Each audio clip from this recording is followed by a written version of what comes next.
Hi class, let me go over your notes from 4.5. This is Math 0404 lecture notes graphing linear equations. We've already covered in the first two videos how to graph a linear equation using a table of values, then how to graph a linear equation with the slope-intercept form of the equation. And lastly, now in this video, we're going to learn how to graph linear equations using the x and y intercepts. So the x and y intercepts, we find them first by setting the y value to 0 to find the x-intercept and solving for x. We find the y-intercept by setting x equal to 0 and solving for y. And then we connect those 2 points with a straight line, and that would be our graph. So let's do and find the x and y-intercepts for the equation y equals to 3x plus 2.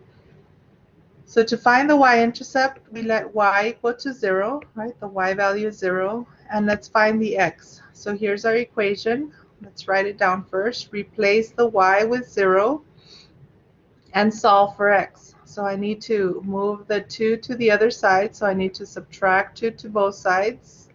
And we end up with 0 minus 2 on the left, which is minus 2, is equal to negative 2 subtracted from positive 2. We have 2 minus 2. That adds up to 0.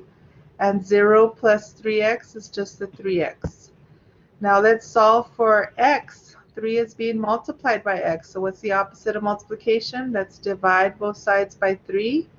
So when we divide both sides by 3, that's 3 divided by 3 is 1. And 1 times any number is the other number. So we never write that 1 in there.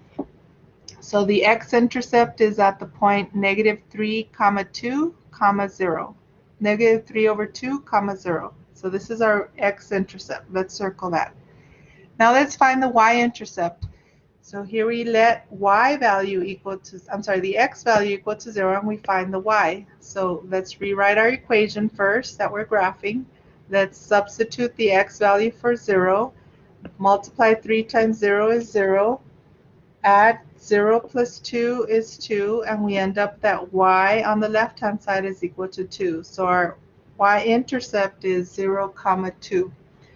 So let's plot those 2 points on a Cartesian plane. So let's label the y-axis, the x-axis. Start at the origin. Let's graph the y-intercept first. So we don't move on the x-coordinate, 0. Then we move up 2 units, and now these are counting by 1. Every 2 units is a 1. So this is 1, 2.